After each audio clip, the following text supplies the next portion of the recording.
You're gonna have to make it out alive. I'm sorry, I'm not responsible. Curtis was in pursuit of relentless perfection. Curtis, you fucktard. He wanted this Look movie at to be you. grand. But, to other people, it may be scary, but the word scary, it doesn't exist in my vocabulary, alright? Just vicious. Like, I'm just scary.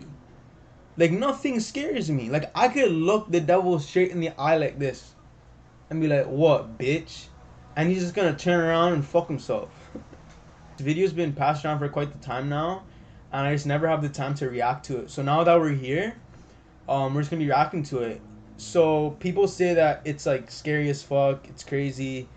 As you can see, as stated, content warning, the topics discussed in this video are disturbing, which depict real events. This video contains flashing lights. Okay, so if you're epileptic, don't watch the video, you will pass away. That is guaranteed. I do not condone any acts that will be performed in this video today. So let's dive right in. Alright, let me just raise the volume. On April 25th, at this bus stop, one boy, 15 years old, shot and killed a 17-year-old boy with a revolver. WXLT TV, Channel 40, Sarasota, Bradenton.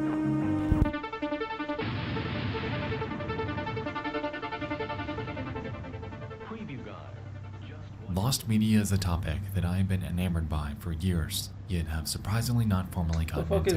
Having TV broadcasts, audio, and VHS. Hey yo, I didn't get scared. I was gonna fix my camera. See, there was actually something on my foot that like tickled me, so it kind of like spring me to like react in such a way. And coincidentally, it happened right when that cut showed up. So you may think that I was scared from that, but I actually wasn't. I was actually tickled by something underneath me. Hence the reason why I jumped up. I didn't get scared, none of that. And then I had to minimize it, turn off my lights so it matches like the whole mood of the video, and then I had to fix my camera to make it smaller, as you all could see. So continue on with the video. The links that people go to find them It's not scary at all. So much dark and disturbing content has existed even before the internet, and the aim of this series is to dive into them, their search, and their stories, because, as it turns out, some of the darkest lost media out there seems to have always existed among us. Shit. And that was only the intro. That wasn't even the actual fucking video. Oh, hell no. Cool intro.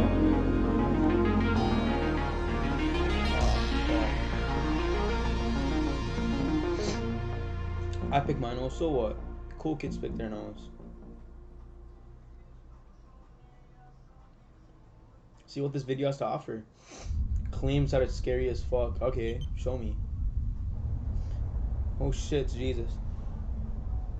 Oh my god.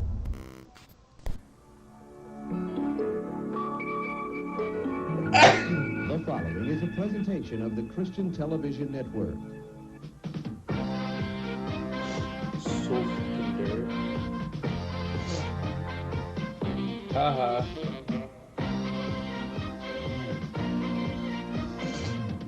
my god, I have a little stuffy nose. Can we close this? Fuck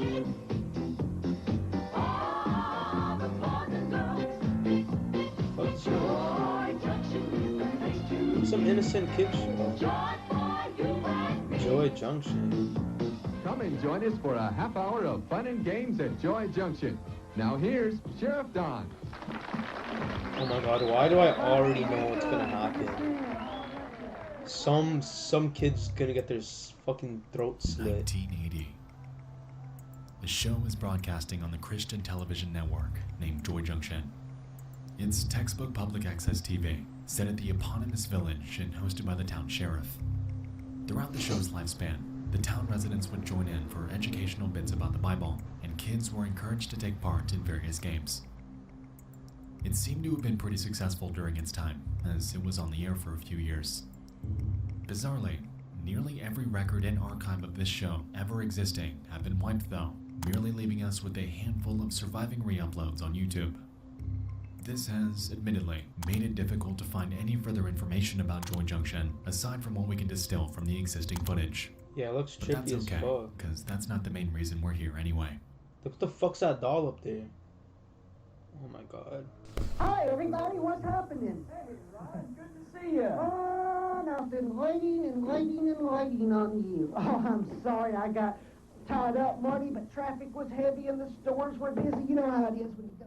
One of the show's cast members was a ventriloquist by the name of Ron, and he was present in nearly every episode, joined by his doll Marty. Going to come back. Well, I did come back, didn't I? Yeah. I told you I would come back, didn't I? Yeah. And I'm Typically, they'd have a quick conversation about whatever the topic of the day was, and it, at least in the surviving archives, appeared to serve as a bridge between two segments of the show. Ron's full name was Ronald Brown, and in the years following the show's eventual end, I don't like the way that launched his doll own looks, puppeteering honestly. company out of Florida It's so called Puppets fucking Plus. sketch. On his website at puppetsplus.com, we can observe a myriad of their clients, along with the age groups that he was primarily hired for. Ages 2 to 5, and 6 to 11. It's quite low, don't Now, you think? at first glance, this seems par for the course in his profession. Children's entertainment was his forte. However, it's when we back up and take a look at Ronald Yeah, it's the as a only thing he's person fucking good at. when things begin to sour. You He's see, fucking weird. throughout the years, He's a pedo. Ronald had That's a what he is. strange dynamic with children. Surrounding himself with For fucking instance, children. in 1998, God knows what he's he up was to. pulled over for a traffic violation and was I found knew to be it. in possession of boys' underwear. His excuse was that he used Ugh, them as puppets. boys' and he was underwear. eventually let off. Unfortunately, police could never do much because there wasn't any explicit crime being committed. It was incredibly strange, but unfortunately not enough to warrant any sort of arrest.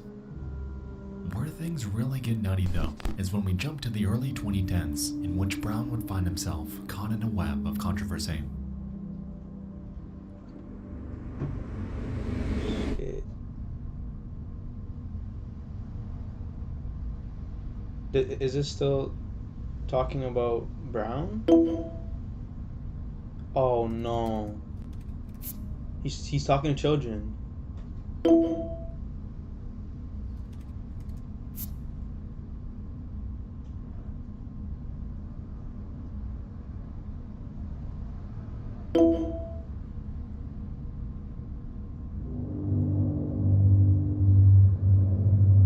The fuck? In May of 2012, a man named Michael Arnett was arrested after a sting operation. Whoa. He was charged with the production of, and upon searching his home and computer, they would find chat logs on Yahoo Messenger between he and a person going by the name U.E. Lime. As it turned out, Arnett would produce these images and distribute them to various others online from the username CK3666, Sweet Talker Linda, and Calfkeeper 2. You'll notice that U.E. What a Lime weird fucking was name. outward about their desires. But then again, it's a They fucking expressed predator, interest so. in cannibalism, torture, sexual Oh assault, shit! and all of it was directed towards children, even as young as 2. Wait, did he say cannibalism? They expressed interest in cannibalism, torture, sexual the- assault, and all of it was directed towards children, even as young as 2. The catch here, though, Imagine he was talking to a U.E. cop. Lime wasn't Played just yourself. a random person. It was Ronald Brown, his secret Oh my God. online alias, in Oh my which he'd God. express his fantasy about the kids he surrounded himself with. Oh my daily. god. Oh my fucking god. Let me remind you, I knew that fucking this creep was a was- man I whose knew that entire creep was career, up to something. Entire life, I knew that was centered fucking around creep was gonna be associating with involved. kids. Someone who Weirdo. was, at one point on television. Not only does he in like front of puppets, but he thousands. likes boys' To say that these underwear. chat logs were a Ugh. bad look would be putting it lightly. Weirdo. And yes, the messages you're seeing are straight out of the official case file. Hold on, I actually want to read these. Okay, I could ask him how he wants each cut of his body to be done and then label it for him with a black marker. Yum, nice idea. See how he reacts. Yeah, maybe a dotted line around the base of his, an arrow label. Oh my god, I don't want to think about that.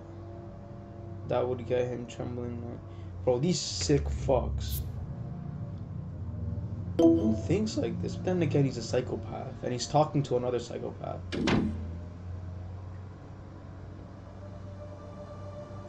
Imagine surrounding fucking Ronald Brown. After corresponding with Yahoo.com, authorities were able to track down Ronald Brown and tie his username to a profile on a necrophilia website named cutedeadguys.net. Ronald's profile has been lost to time. However, through his own case report, we're able to find details describing it. On this site, his bio read, "I love them young and dead. I enjoy them fresh, but like to see them displayed in their casket too." And a few snippets from his post history. "I like the blonde boy. Would love to snuff him. Very hot pics. That boy looks dead. I like that one. I'd love to kill them." It's safe to say that at this point, there was more than enough to warrant an arrest. And on July 19th of 2012, it's not really that scaring me. notion It's would just finally weirding me the fuck out. become a reality. Marshals arrested a Largo man for possessing and conspiring to kidnap a child. They say he was a puppeteer who performed for children in the Bay Area. News Channel 8's Yolanda Fernandez has been following this story for us. She is joining us live tonight from Pinellas County. Well, Keith, 57-year-old Ron Brown is here in the Pinellas County Jail tonight. Federal investigators say it was his gruesome and very graphic online chat with the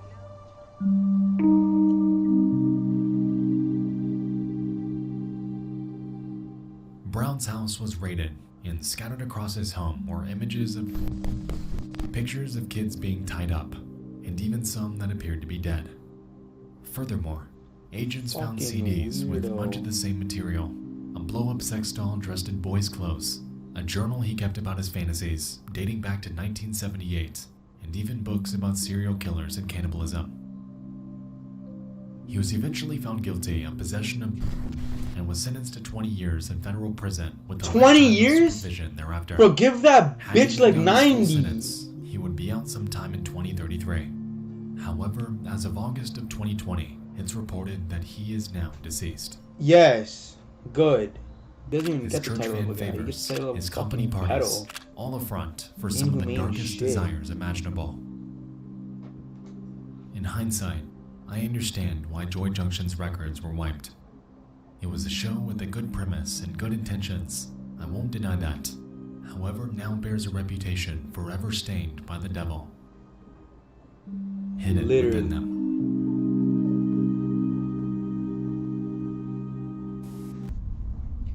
Alright, tape 2. Tape 1 was... It was, yeah. Not scary, but just weirded me the fuck out. It's pretty gross, but, see what tape 2 got. Hey, the Warner Bros. Please don't tell me the Warner Bros. Done something dirty. Come on, like, they've made, like, 95% of, like, the best films ever. Like, undoubtedly. The year is 1928, and a romantic disaster film about Noah's Ark hits theaters. Directed by a man named Michael Curtis, it premieres during a transitional period between silent movies and talkies, or films with actual spoken dialogue. Because of this, it's mostly regarded as a hybrid film with long scenes being played over music, and with it comes a healthy dose of extensive criticism. Most of the backlash is due to its runtime, clocking in at a whopping 2 hours and 15 minutes long, with considerable portions containing awkward dialogue and drawn-out scenes. Sitting through this movie is, to put it lightly, a considerable undertaking. Because of this, the film is pulled for revision, and the cut content is never shown again. Shit. A good portion of the cut footage came from what the movie is mostly known for today, Why is that? and that's the flood scene. I've never seen this movie, by the way, so... Like, I don't know if that makes me uncultured or for me to not watch it, but...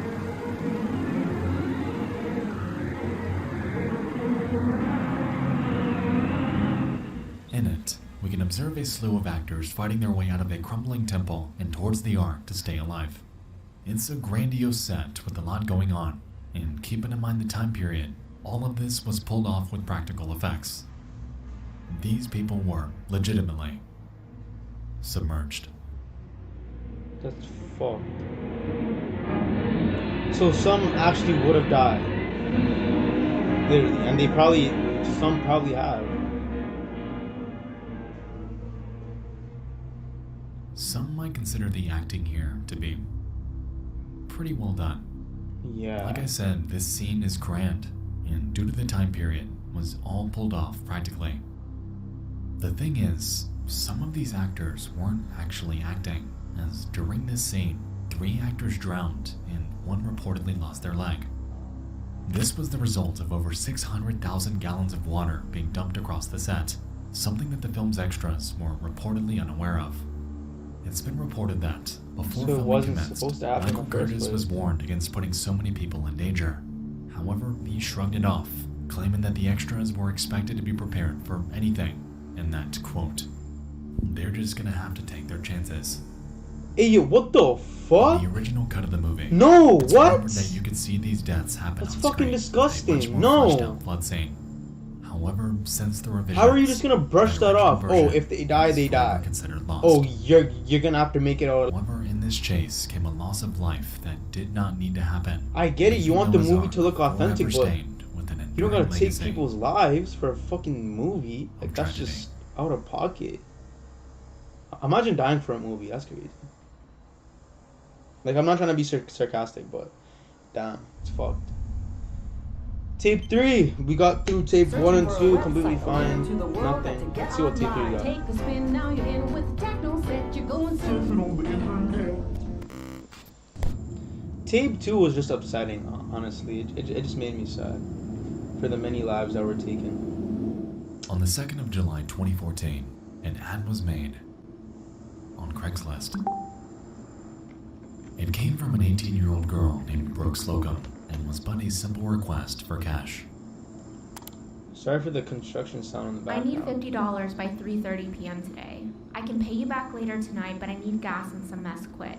Everyone has bronchitis at my house and I do not want to get sick. I'm 8 months pregnant and my lungs are all squished as is.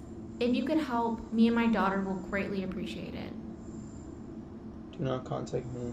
This post remained untouched for 10 days. Wait, so she put her ad just out in the middle of nowhere in some random ass fucking website? At 10:08 p.m. on the night of July 12th, Slocum receives an email from a man going by the name Mike's Hard. I can host. What are you thinking? I'm 25. Take This was a reply to other separate ads that Brooke made around the same time period. This fuck was a reply to other separate ads that Brooke Fuck made around the yourself. same time period. For guys like She that, you would just solicit sex for money. stick the middle finger at. According to her friends, it wasn't willingly, as her then boyfriend, 25-year-old Charles Oppenheer, would coerce her to do this while accompanying her during these meetups. Reluctant, Slocum responds 20 minutes later. Well, we're looking for donations if possible. Kinda in a tight spot. We have a baby on the way. As far as the fund goes, though, there won't be any mail. How does $120 sound? I can drive you over here if you need. No, we can travel, just can't host is all. When and where would you like to meet up? Yeah, I I'd like to know. walk outside in a park around 11:30. That okay? What? I don't know. I don't want How to the get in trouble fuck for do you? any How are you still further. talking to this man? I can't How are you get still out talking to this until man? one's pregnant. Who the fuck says that It's in cop-free. a fucking email? It's a It- park it- behind no, it. There are lots of woods. No cops at all. it's cop free. No, bro. They're a This last fucking email creep. arrived at Fuck yourself. 10:59 p.m. And as we Man's can name see, is Mike Mike's Hard. was keen on meeting that same night. What a buckty. Needless to say, Slocum ended Yo. up accepting, and their trip to Gazon Park in Wyoming, What is this Michigan lady thinking about? was on. Okay, this is so out of pocket already. I already know what's going down. She's gonna go. She's gonna get, the R word. And something disturbing is gonna happen. Like, What the? Okay, why is there cameras in his house? Hey, yo, is that a shotgun? Oh my god. Yeah, it's not ending well. Well, you brought that It's up on midnight. yourself. Fuck me. Why would A you couple want to arrives meet up with the Mike guy shortly after. for $120 at some Initially random ass believing this to be location? another You should have sex brought meetup, him to the two you. approached Mike without much concern. And you did all this for $120 Sometime during when the it next could have few been minutes, easily broke obtainable his by ground, like bound some and shoved state, into the trunk of Florida, Mike's car. wherever she's at. In haste, You Charles could tries ask to help. police for money if However, you're really it in is need of it, and they will help resulting you. in a violent altercation. That's what between law the two. enforcement is there for. They're not gonna It's unclear freely how give long you this money, fight but they're lasted. gonna find you help. You However, don't what is find certain help is that during randomly this, from a Charles fucking was random violently killed. fucker on Gmail Mike named drags Mike's his body Hard. near the woods, Like, saws his head what off, and what covers part the of him remains is with sticks. trustable? And I'm just And watching without this in so front of my much a eyes, single and witness, I'm he jumps in his car, disturbed. and alongside That's all I Charles' have to head say. and Brooks Slocum stowed behind him, drives off into the night. He literally just murders her and her baby. Just drives off. Sick fuck.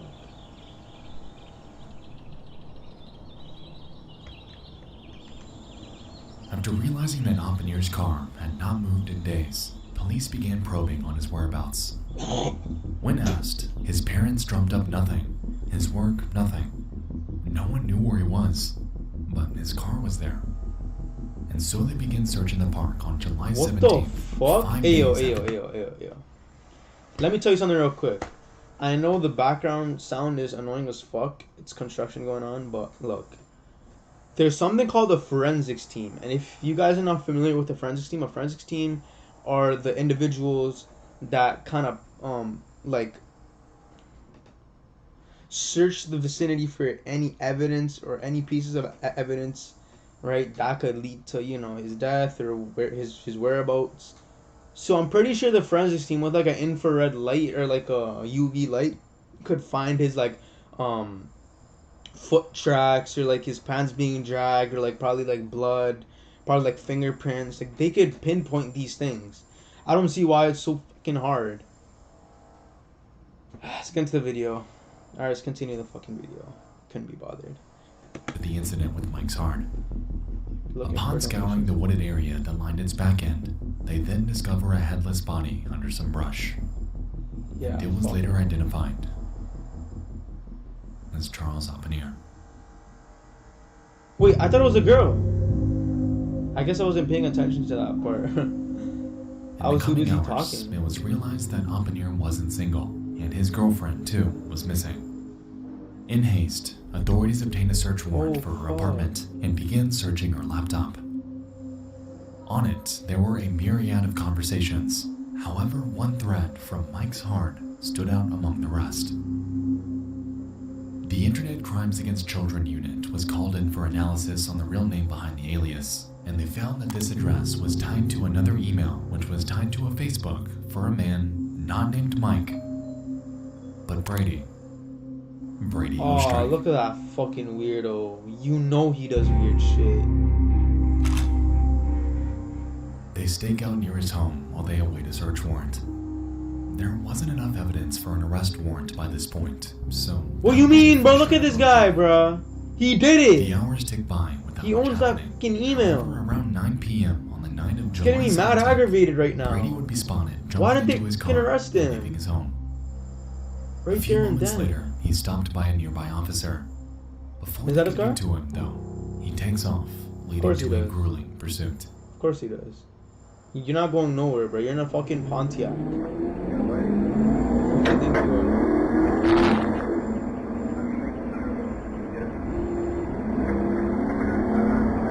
Man, you're a pussy in a Pontiac, bro. Just park.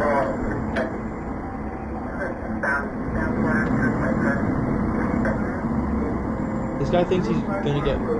Bro, man thinks he's really gonna get far with that car, bro. That's crazy. I can literally see Eventually, him in he the loses distance. control and crashes into a cement barrier. Of course he does. As the officers pull up for apprehension, however, he on the head and Oh! forth to his death. Oh shit!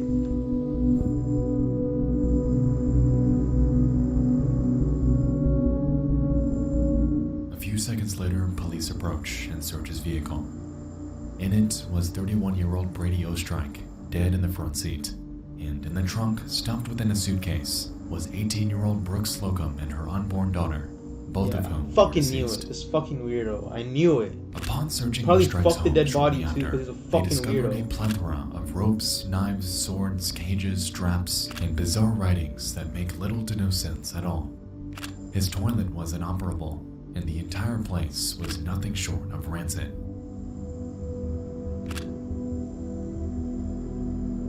Oh my god.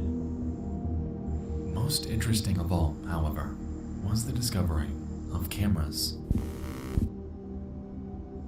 As it turned out, Yeah, that's what I was results questioning in the so he could beginning. document his If actions. you all heard And me. what you're seeing here is Ostrike as he prepares the basement he kept Slocum in for those agonizing 5 days. Now, there exists footage of Brady Ostrike's grueling torture of Brooke Slocum. However, you'll never see it. The police department has gone on record to say that they will never release it, however describe it as something straight out of a nightmare. During the time Slocum was captive, and even when police were right outside the home, she was locked in handcuffs with a chain around her neck. Reportedly, Ostrike had bound her arms to the ropes hanging from the ceiling and left her dangling while he sexually assaulted and tortured her before strangling her I to literally death. knew it. That's so fucking traumatizing. All of So- this was I captured feel so on sorry film. for that lady. Well, it's Years past later, now, but what Puppeteer's the head fuck? was That's found off some back roads, 17 miles north absolutely of Gazon Park. disturbing. It's a chilling end to a disturbing online saga, and really drives home the fact that you really don't know who it is you're meeting with on Craigslist, dating apps, OfferUp, what have you, Yeah, until you actually come face to face. yeah. You don't know what you're up against. What began as a simple request for just $50 had led to the loss of 3 lives following a days-long nightmare Yeah. orchestrated by a depraved man. The torture footage is, as of 2022, considered indefinite lost media that may never see the light of day. However, considering what exactly it entails, I don't think we'd really want it to. Man was insane. He was gonna kill himself anyways. I guess he just wanted to take someone before he did. It's fucking baffling. Oh my god, that's actually disgusting. So the products in the Truly Beauty and SpongeBob collection were to clear, brighten, protect, as well as prevent against fine. Well, we're at tape 4. Tape 3 was fucked up. In living Win color. Armstrong for Coast Federal.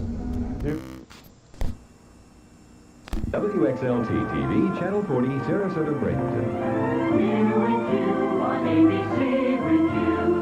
This was probably back in the 40s. It's a long time ago. The year is 1972, Oh, and a reporter named earlier. Christine Chabuk eagerly lands a job at WXLT Channel 40 in Sarasota, Florida. Initially hired as a reporter, she was reassigned to a spot named Suncoast Digest, a local affairs segment that ran at 9 a.m. every Saturday. During her time there, she'd become attracted to a fellow reporter named George Ryan and would seek his attention by baking him cakes and expressing a desire to hang out. That's cute. When she realized that he was already romantically involved with another coworker, however, it was detrimental to Oh, her no. self-image as Christine Why do I historically already had know where this difficulty is finding directed? love. According to her family, she'd go on dates with various men throughout the years, however had trouble connecting socially with them. Oh. On top of this, by Guess she was 1973, antisocial. Chabuk underwent surgery to have one of her ovaries removed, and as a result, her doctors began to pressure her, claiming that if she wasn't able to conceive within 2 to 3 years thereafter, she may never be able to. It's kind of fucked up. That is fucked up. The following program is brought to you in living color on NBC. I love back then when they mentioned that, like Super spy mentioned that Fred there's Flintstone color. is off on the It's trail so of the cute. mysterious green goose, a master of deception. Tonight we begin with the death of a man armed with scissors. He was shot by police 24 times. Do something. Get him to do something about the problem. Meantime, they say they're going to back the leafleting up with a meeting this Friday with city and state officials. Good evening. More than 100 people were reported dead in a plane crash near New York's Kennedy Airport this afternoon. The plane was an Eastern Airlines 727 nearing the end. As 1974 approached, Chibuk witnessed a shift in news methodology. Christine always had a desire to pursue what she believed to be high-impact stories about issues affecting the community. However, WXLT executives were leaning more towards stories that were juicier, per se, utilizing fear and sensationalism to drive viewership, in turn generating revenue. The news she was tasked with reporting began to shift further and further towards spectacle and shock, and she frequently rallied against this to no avail. Resultingly, she became stuck in a mindset, in a world that she was growing to hate. Her professional life, her personal life, everything around her. Fuck. What's gonna happen now? Oh my god. She's gonna kill. Good evening, I'm Steve. That guy. And this is Channel 40 Weather Watch. It's going to be even That's what I cooler tonight than tomorrow night than tonight. The reason for this, with the passage of the cold front today, when we picked up some showers, skies have cleared very nicely. And On the 15th of July, 1974, Christine enthusiastically entered the station. Instead of opening Suncoast Digest traditionally, however, she claimed that there was a newscast she had to read to open it, something that hadn't been done hitherto. She takes her seat at the news desk, and for the first 8 minutes, opens her segment about 3 national news stories and a shooting that took place the day prior. Following this, a film reel of the shooting was supposed to play, but had jammed, leaving a few moments of dead air. In response, Christine apologized for the error before taking out a script she had handwritten and reading to the viewers. Oh, she's just gonna say some fuck shit. She's gonna say some fucked up shit.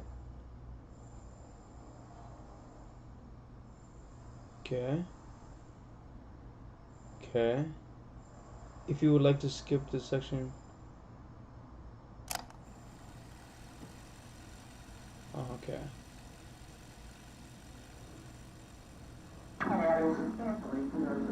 Statistics. This weekend, being typical of the recent rash of violence, saw one man stabbed, another assaulted, and a third shot and wounded. Sarasota police report the finding of an 18-year-old, a man by the name of David Wynn, in the parking lot of a friendly tavern on 27th Street. Wynn had an apparent stab wound in the chest, which, according to witnesses, was inflicted by James Whitworth during a fight. Police charged Whitworth with aggravated assault. Wynn is in satisfactory condition at Sarasota Memorial Hospital. So these are her final moments. She's just reading off the script. I thought she would be saying her own shit. Last week, teenage gunmen held up the highway bar and after a shootout and high-speed automobile chase, held a family hostage and finally were nabbed by Sarasota Sheriff's deputies. Early Sunday morning, the Beef and Bottle restaurant north of Sarasota Bradenton Airport on US 41 was the site of an attempted armed robbery and shooting. TV40 newsman Bob Peterson was on the scene shortly after it began, and he filed his report. Sorry, for those of you who saw late night weekend news watch last night, we did have a film report and a commentary by Bob Peterson. Unfortunately, we had technical difficulties and cannot bring it to you now. However, News Watch tonight at 5:30. And sounds like she's held hostage. I don't know why, but it just sounds like it. It sounds like she's forced to say this. In keeping with the WXLT practice of presenting look, she's stuttering. Immediate and complete reports of local. She's reading as fast as she can. TV40 presents what is believed to be a television first. In living color, exclusive coverage of an attempted suicide. At this moment, Christine drew a Smith & Wesson revolver that she had hidden in her bag, placed it behind her right ear, and fired, immediately falling forward onto her desk. In a frantic response, the tech directors quickly faded the broadcast to black and scrambled to play a movie thereafter. Calls began to flood in, with viewers questioning the authenticity of what they just witnessed, with some believing that this was just a morbid joke or a prank. However, it was far from it. I thought it was She just all rushed to fake. Sarasota I Hospital, didn't know back it at would the be station. The news actually director, on air. Mike Simmons, I thought it went discovered off 2 air. pages of a script left behind by her. But I guess I The first heard that page wrong. contained what we heard prior. However, the second was a follow-up intended to be read by a third party. Today, Christine Chibuk during a live broadcast. She was rushed to Sarasota Memorial Hospital, where she remains in critical condition. Surprisingly, Christine's prediction turned out to be correct, not only because she was at that very hospital, but because she remained in critical condition for 14 hours until her eventual death. Christine's body was cremated and spread in the Gulf of Mexico, marking the end of a life full of despair. To those around her and to her loved ones, however, an agonizing void was left that would forever go unfilled. Reportedly, only one tape of this incident existed and was kept by Bob Nelson, the station's owner. After his death, his wife Molly would inherit it before handing it over to a law firm for good. As of now, this is where it lies, and for the foreseeable future. However, the footage in this section has personally stood out to me because of how bizarrely out of place it is and how little info there is about it. I was gonna put it in the next disturbing things. However, I think it fits better here. Shit, that's when you know it's bad. Let us begin. Is this about a fast food place? It's the 1980s.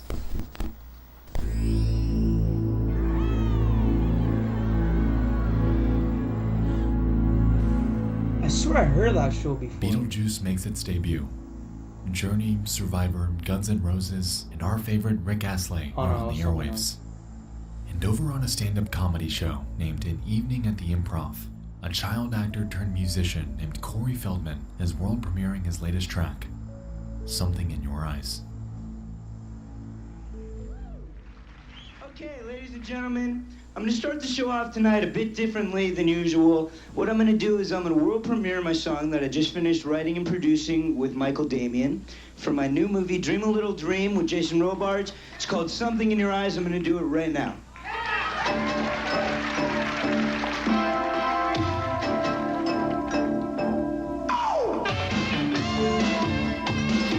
Shit.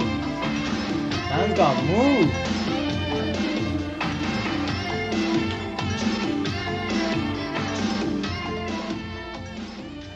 Shit.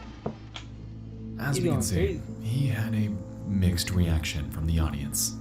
Clearly lip-syncing and taking inspiration from Michael Jackson, he employs dance moves in a musical style that attempts to emulate them. I was being sarcastic. Upon looking through comments about him on YouTube, it's clear that history hasn't exactly been kind to Feldman. But that's beside the point. The reason I bring this video up in the first place is because, towards the song's end, Feldman's producer makes an incredibly strange cutaway to something that is very out of place for a video like this. Have a look. God. I want to hear this.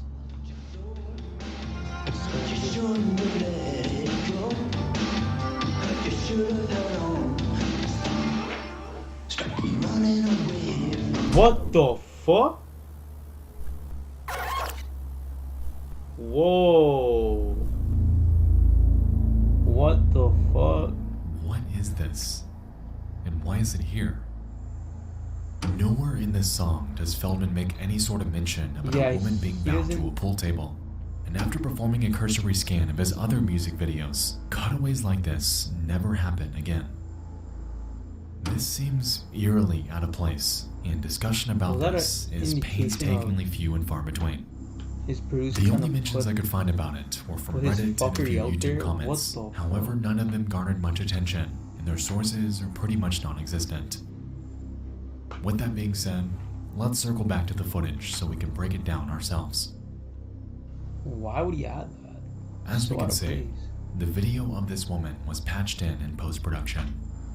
Unlike the other cutaways that happened prior, this one has a different border, It's in black and white and seems to be slightly lower quality than his music video. In the footage, we have a woman with brown or black hair tied up on each corner of the pool table, is in what appears to be a small room with a swinging light above her, and seems to be moving because of discomfort. To me, this footage could be one of three things. Either it's a scene from an obscure movie, a cut of a film, or it could be from a legitimate film. Yeah. Personally, I believe it's one of the first two, given how obvious. Yeah. Nice catch, dude.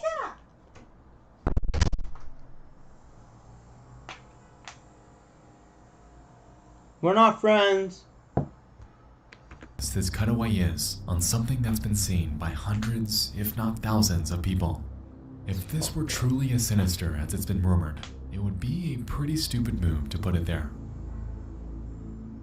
Regardless. Okay, but regardless to what he was implying to show the audience, why? No. I want to know what he was implying. You know, I want to know what his intentions were when the producer added that clip in.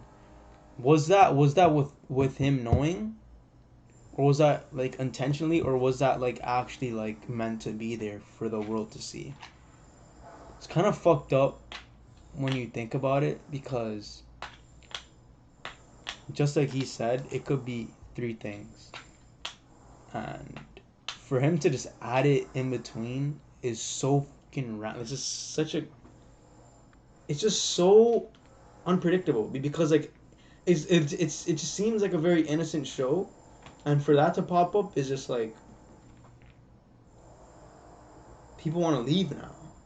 Like, you get what I'm trying to say? Like, I don't know what his intentions were when he added that in, or his producer added that into it, but that was very poor. Like, that was fucked up. Like, anyways, let's continue on. This cutaway is one of the weirdest edits I have ever seen, and I'm still struggling to drum up a reason as to why it's there in the first place. I'm curious if you know anything about this, if you've seen it before, if you've heard about it, anything.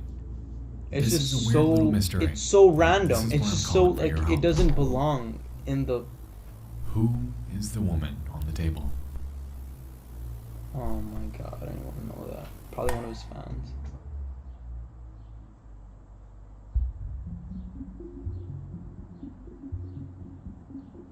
Even apart from the internet, the world is dark. Yeah. So many pieces of media have been forgotten and lost to time, and in this series, I aim to document and bring those back to light. Yeah, so that was a pretty fucked up video. I'm just lost for words. If you all want to watch it, I'm not gonna put the link in the description. You all could search it up yourself. I'm just disturbed. I wasn't scared or anything. I'm just really weirded out and disturbed from what I've saw.